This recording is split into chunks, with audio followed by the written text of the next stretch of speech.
Yo, what up guys? So as you know, we've been posting on social media about our new build for the upcoming season, and a bit of a Sunday sesh here, just doing a few things on the new car. So we thought we would reveal what we've been working on.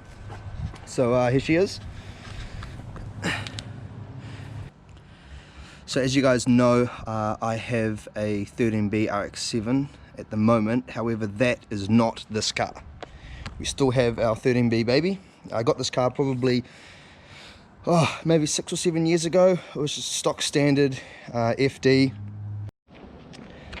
Made it a bit more track ready. We put the Hollinger dog box in it, hydro handbrake, some big strong axles. Mad Mike hooked me up with some of his cut shut knuckles, and when we took this car for a drive, it's still just got like cheap teens in it, cheap springs, pretty basic in terms of like steering setup, but this car just naturally had grip and just wanted to go.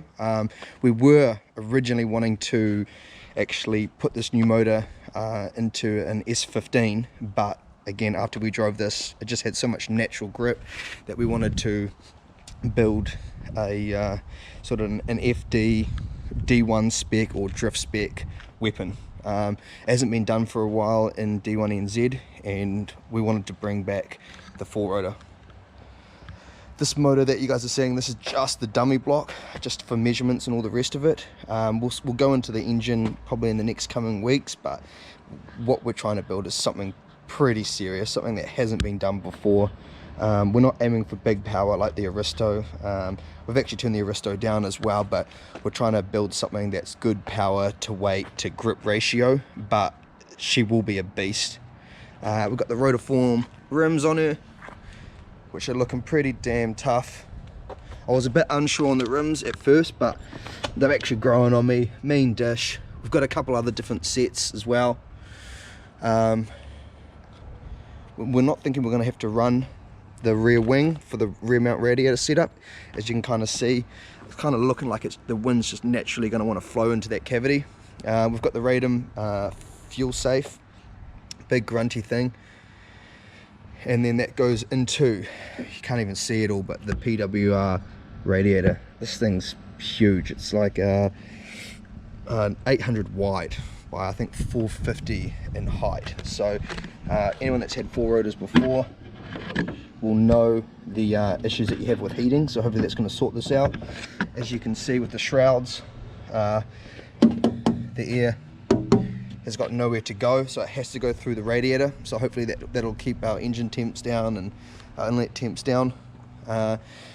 Into the cockpit, we've just done the tunnel, made it a bit bigger. We're going to be running twin exhaust down it, so we had to make it a bit wider. We've got the dry sump tank fitted there, OMP wheel, steering rack.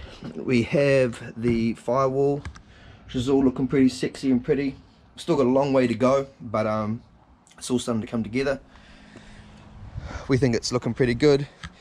Matt from Pariah Custom Works has done all the work on this thing so far, and she's all looking pretty damn sexy. We'll chuck it up on the hoist now, and you guys can have a look underneath and see what we've been doing.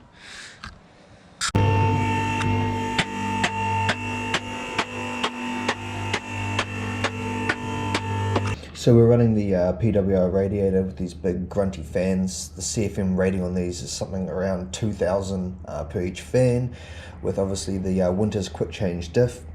Very important to have that, and the Part Shop Max rear end. The reason why we run the Part Shop Max is they're just butty, they're big and strong, and they can take a bit of a whack if something happens. We've had to upgrade the CVs and hubs, which have a larger spline, as this girl should be making a bit of torque, so we just need something that can handle that. New drive shaft. This is can handle up to about 1500 horse with the TDI sequential gearbox. We haven't had any issues with ours so far, and going to continue to run it. We've got the Series 5 bell housing, steel bell housing, and of course the 4-rotor. We've had to take out a bit of the rear guards, as they just, when you're trying to get big lock, it just smashes into them, so we had to put a bit of a step into it so we can obviously turn the wheels. You can probably see the blue there. Currently it's got the WiseFab version 2, which we're not sure if we're going to keep that yet, but we'll see how we go. And the MCA reared suspension. It's all starting to come together. Stay tuned.